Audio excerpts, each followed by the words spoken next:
are the only known paintings and photographs of Dahlonega Mint employees, personnel, that I have been able to find, although I'm on the trail of another one or two, but I haven't found it yet.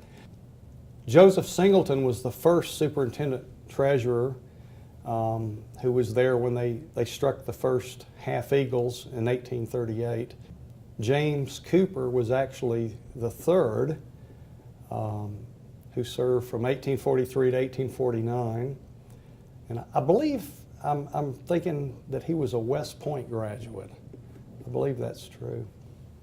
William Grisham was a clerk there during one of the most prolific periods at the Mint, and actually scanned that from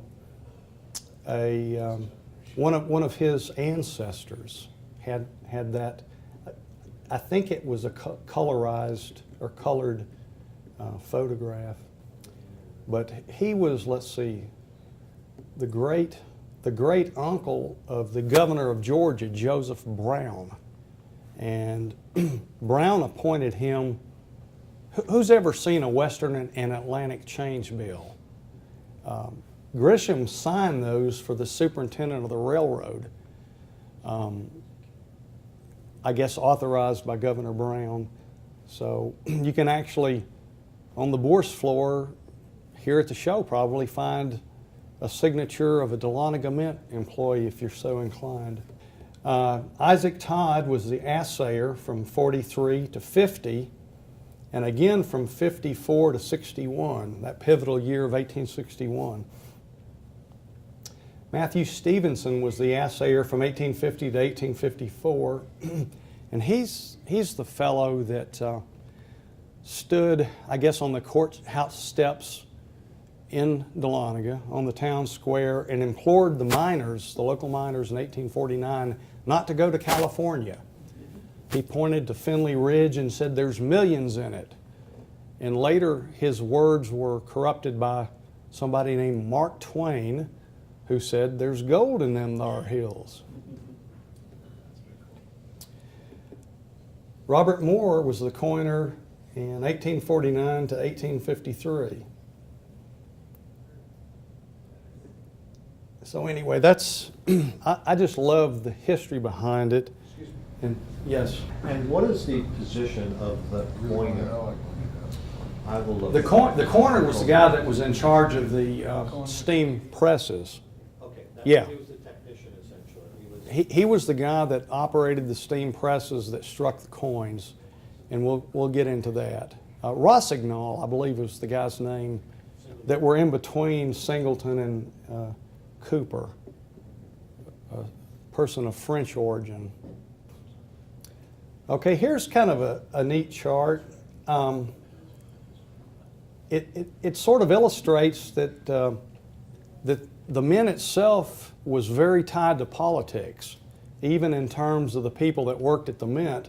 You can see the change of the administrations, plotted by year, which in that time frame swung between the Democrats and the Whigs. But you can see when a new political party took office, you had a mass change out of personnel. So I think a lot of times we sort of lose sight of that aspect, that even back in those days, politics played a huge role in a lot of things, including minting gold coins. How many total employees? Oh, it varied. There are a lot of, minor employees too, machinists, workmen, things like that. But I'm going to want to say there was maybe at any given time, maybe a dozen or so. I haven't actually gone through and counted them up, but that'd be just a rough guess. Was Kellogg Any relation to John Glover Kellogg? 59 to 60? Was that the Kellogg No. family in California? No, this guy was from Georgia. I think he lived near Dawsonville, but he was definitely a native to Georgia. By the way, that's my nom de keyboard on the PCGS message boards, George Kellogg.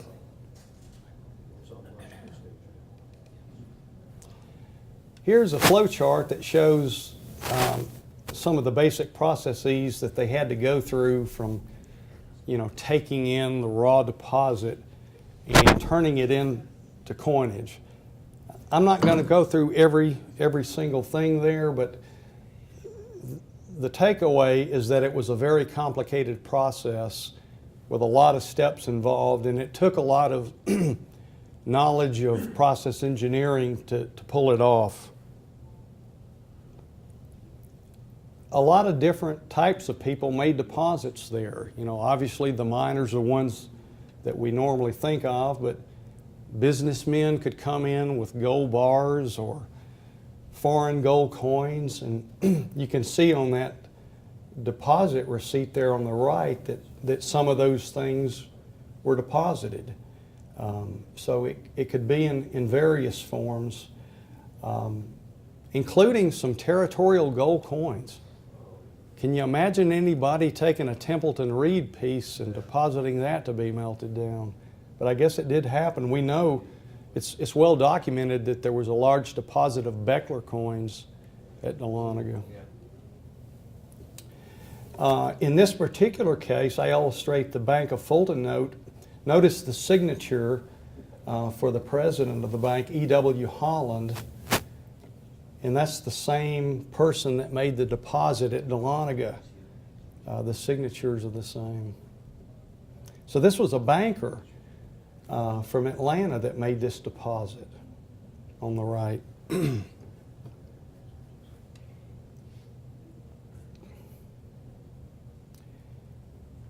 The deposit in whatever form, didn't matter if it was scrap or gold bars, Beckler pieces, gold dust.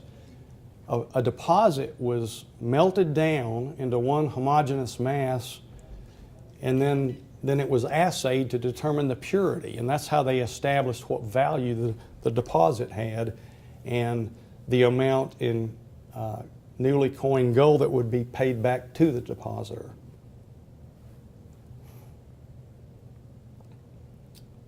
There are no known photographs of the inside of the Dahlonega Mint, so I included one from Carson City of the assaying room to give you some sense for what it might have looked like if we could go back in history. The weights and measures set on the right is actually from the Dahlonega Mint. That's a real nifty item that's on display at the Gold Museum in Dahlonega if you get a chance to go there. Well, we know that the coins were required by law to be 9/100ths fine, which basically means it was a 10% alloy in there, which at that time consisted of silver and copper. They could have up to 50 parts per thousand silver and be within the legal limit.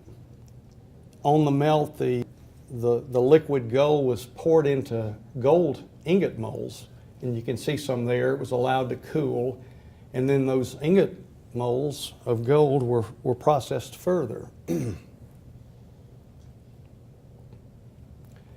They were basically taken and put through a rolling mill to reduce the thickness. They were trying to get down to something approximating the thickness of a gold coin, and they'd have to put it through multiple passes, reducing the distance between the rollers in order to do that.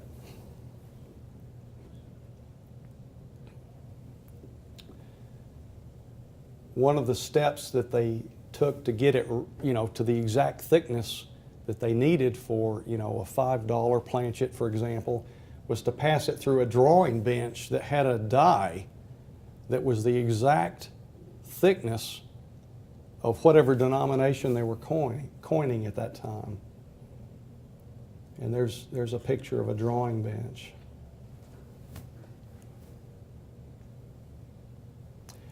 Here's an actual picture of the very blueprint that was used to make the steam engines that were purchased for the branch mints. And you can see it's a horizontal reciprocating steam engine. Supposedly, well, there's some indication that there may have been a flywheel from either that or one of the coin presses that existed into the 20th century. But I went up there to Dahlonega and tried to find any evidence of it and couldn't, so I don't know whatever happened to it. But as recently as 1962, a person doing research on the mint reported this large flywheel in back of the library there.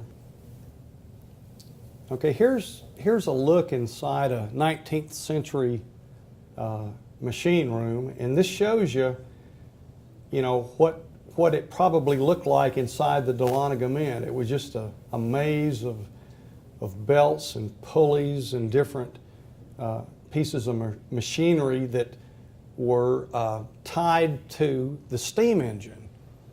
The power off that steam engine was transmitted to some of the machines that actually did the various steps, so you can sort of get a sense for what that would have looked like.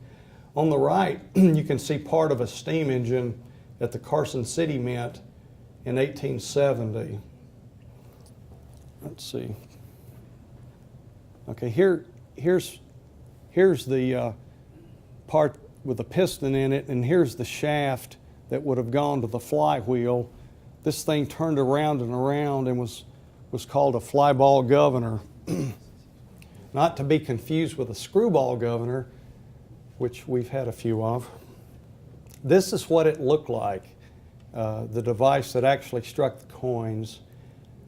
I think the two presses that they had at Dahlonega were probably the same size as the photograph on the right, which was taken at the Franklin Institute. I actually flew there in 2002, I believe it was, to see it operate. Some of y'all may have done the same, but it was hooked to an electric motor, but it sounded, I thought the thing would be really noisy, but it sounded for all the world like a sewing machine to me when it was operating. But you can see when it was connected to the steam engine, you can see the belt that ran through the floor.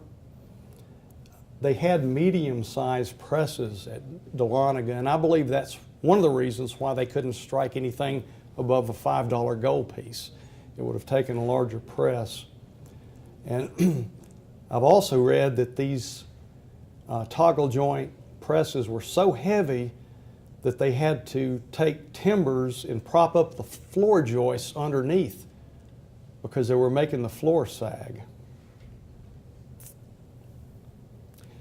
The first coins were 80 half eagles that were struck on April the 17th, 1838. Some sources say April the 21st, but I went back to the original microfilm from the National Archives, and it was April 17th. They could strike about 1 coin a second, so they were making money with rapidity. Some neat charts here that show the coin production. You can see the pie chart that shows the relative amounts of half eagles, quarter eagles, gold dollars, and a practically unmeasurable number of half eagles. 1,120 were minted in 1854. You can see the bar chart that shows the various denominations. You can see the most prolific period during the 1840s when they were getting a lot of natural deposits. But then there was a big blip in the early 1850s, and that was caused by gold returning from people that had gone out to California. Because one thing the mint did ask was, where did the gold come from? A lot of California deposits in those years. In fact, if you were to just go randomly buy, say, an 1853 half eagle, 1853 Dahlonega half eagle, chances are it's got California gold in it, because more than half the deposits that year came from the Golden State. 13 gold dollars were minted each year from 1849 on. The single $3 pieces I mentioned. 20 quarter eagles beginning in 1839 and for each year through 59 except for 1858. And then 24 half eagles which were minted each year from 1838 to 1861. Here's the impact of the California gold rush that I mentioned. A lot of the technology that went out to California was fueled from the Appalachian gold rush 20 years before. I think a lot of that gets lost in the shuffle of history. It's a good thing, I think, that California gold was coming in because it may have signaled an earlier end of the southern branch mints than we had because that newfound gold was coming in. And you can see, you know, for the years, especially 1851, 52, 53, and 54, you know, what a huge role California gold played.